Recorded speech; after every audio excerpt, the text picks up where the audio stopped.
नहीं है, लेकिन कोई छेड़ेगा तो उसको छोड़ता भी नहीं है। जब स्वर्गीय अटल बिहारी वाजपेयी जी ने झारखंड राज्य का निर्माण किया था, तब ये कांग्रेस आरजेडी के लोग झारखंड का विरोध कर रहे थे। और आपने पिछले 5 वर्षों के अंदर देखा होगा,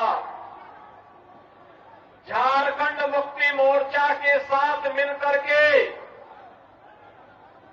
कैसे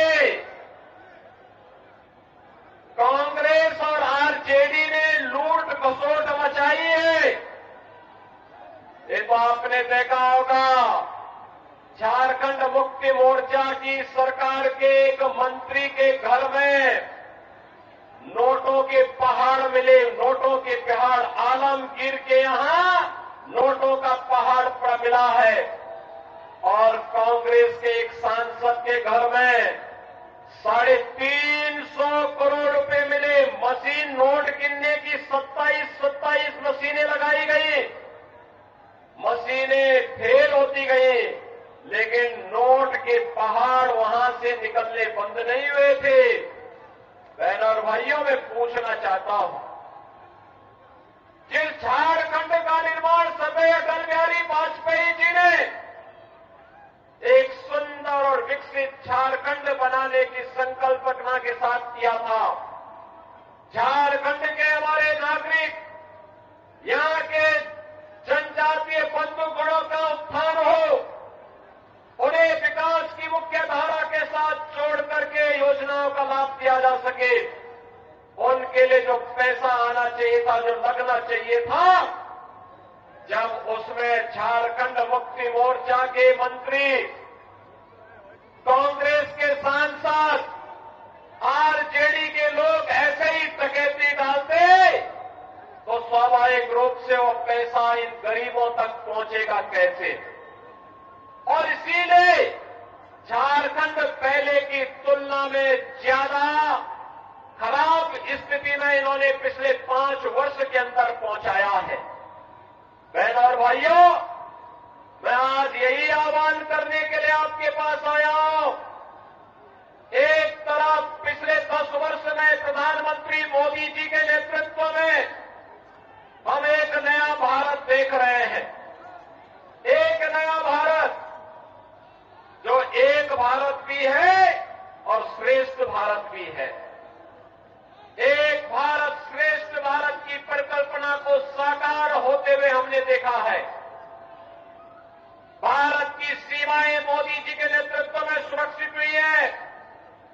आपने देखा होगा, जो पाकिस्तान पहले भारत की सीमा में आतंकियों की घुसपैठ कराता था, आज उसकी रूहें कांप रही है, क्योंकि उसे मालूम है ये नया भारत है, ये नया भारत है। छेड़ता नहीं है, लेकिन कोई छेड़ेगा तो उसको छोड़ता भी नहीं है। ये नया भारत है।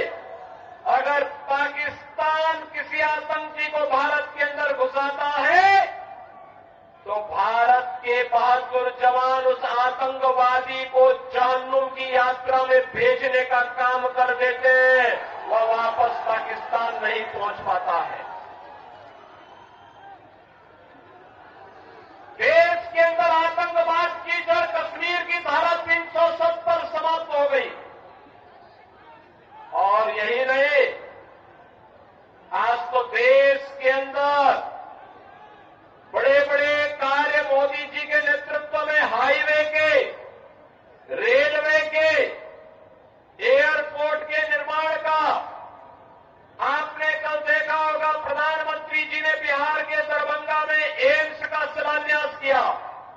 एम्स बन रहे हैं, आईआईटी बन रहे हैं, आईएम बन रहे हैं, 1 डिस्ट्रिक्ट 1 मेडिकल कॉलेज का निर्माण हो रहा है, हर घर नल की योजना भी लागू हो रही है। बहनों और भाइयों, इन सब के साथ ही देश के अंदर 80 करोड़ गरीबों को फ्री में राशन की सुविधा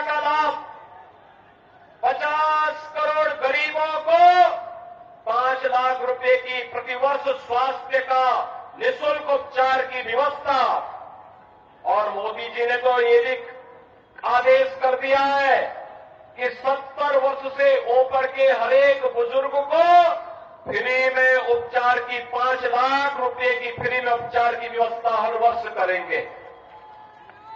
बहनों और भाइयों, 12 करोड़ किसानों को किसान सम्मान निधि, 10 करोड़ गरीबों के घर में शौचालय का निर्माण और उज्ज्वला योजना का कनेक्शन पहुंच गया है, और 4 करोड़ लोग फ्री में आवास भी प्राप्त कर गए हैं।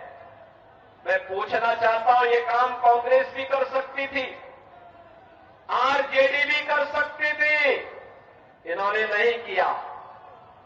अभी कांग्रेस के कोई एक प्रभारी आए थे, कह रहे थे सरकार आएगी तो सिलेंडर देंगे। अरे जब तुम्हारी सरकार थी तब क्या कर रहे थे? तब क्यों नहीं दिया? तब क्यों नहीं दिया? और वो तो कहता है, क्या कह रहा है, यानी हिंदू को भी देंगे, मुसलमान को भी देंगे और घुसपैठियों को भी देंगे। अब यहां के जनजातीय बंधुओं का अधिकार घुसपैठियों को क्यों देंगे? भाजपा इस बात को कह सकती है कि योजना का लाभ जनजाति को मिलेगा, झारखंड वासी को मिलेगा, घुसपैठी को नहीं मिलेगा। और जब कांग्रेस की सरकार थी तब कांग्रेस ने क्यों नहीं किया? आज तो भाजपा कहती है कि सरकार बनते ही 1.5 लाख नौजवानों के लिए नौकरी के विज्ञापन निकाल करके उनकी नौकरी के लिए पहली कैबिनेट में हम लोग घोषणा करेंगे। भाजपा ने कहा है सरकार बनते ही प्रत्येक महिला को हर महीने 2100 रुपए हर महीने उपलब्ध करवाएंगे, हर महीने उसके खाते में पैसा जाएगा। भारतीय जनता पार्टी ने कहा है हर नौजवान को जो ग्रेजुएट और पोस्ट ग्रेजुएट पास है उसको 2000 रुपए महीने का बेरोजगारी भत्ता भी देंगे। भाजपा ने कहा है रसोई गैस का सिलेंडर 500 रुपए में देंगे और साल में 2 फ्री का सिलेंडर भी भर करके उपलब्ध करवाने का काम झारखंड वासियों को उपलब्ध करवाएंगे। बहनों और भाइयों, भाजपा जो कहती है करके दिखाती है, लेकिन एक कांग्रेस, झारखंड मुक्ति मोर्चा और आरजेडी क्या कर रही है? इन्होंने लूट खसोट के अलावा क्या किया है?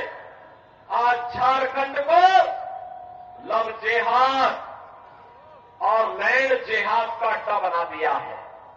लव जेहाद और लैंड जेहाद का मुद्दा बना दिया है। दूसरी शादी, तीसरी शादी, चौथी शादी जनजातीय बेटियों को बहका करके यहां पर करके फिर उनकी जमीन पर कब्जा कर दिया जाता है। रोटी, बेटी और माटी तीनों का संकट आज झारखंड के अंदर खड़ा हो गया है, और इसीलिए मैं आपका आह्वान करने के लिए आया हूं कि बहनों और भाइयों, झारखंड की पावन धरा, धरती आबा भगवान बिरसा मुंडा की पावन धरा है। इस पावन धरा को हमें लैंड जिहाद और लव जिहाद का अड्डा नहीं बनने देना है। इस धरती को बांग्लादेशी घुसपैठियों और रोहिंग्या घुसपैठियों की यहां पर अराजकता का अड्डा नहीं बनने देना है। मुझे जो बताया गया कि चंदन क्यारी में क्या हुआ, दुर्गा मूर्ति के जुलूस पर हमला कर दिया गया, मूर्ति खंडित कर दी गई, पूजा नहीं करने दिया गया। जनजातीय बेटी और बहनों की इज्जत के साथ वे लोग छेड़छाड़ करते हैं, खिलवाड़ करते हैं। बहनों और भाइयों, इन गोंडा और इन अराजक तत्वों का उपचार केवल भाजपा है, भाजपा। याद करिए 2017 के पहले उत्तर प्रदेश में भी ऐसे ही होता था, और आज उत्तर प्रदेश में न कोई घुसपैठी है, न कोई लव जिहाद है, न कोई लैंड जिहाद है, न कर्फ्यू है, न दंगा है। यूपी में सब चंगा है। यूपी में सब चंगा है। यूपी में कोई दंगा नहीं। कोई रामनवमी के जुलूस में, कोई दुर्गा मूर्ति की पूजा के पंडाल में शोभा यात्रा पर हमला करने का दुस्साहस नहीं कर सकता है, क्योंकि जो करेगा उसे मालूम है कि इसके बाद की यात्रा केवल यमराज के घर जाने की यात्रा होगी।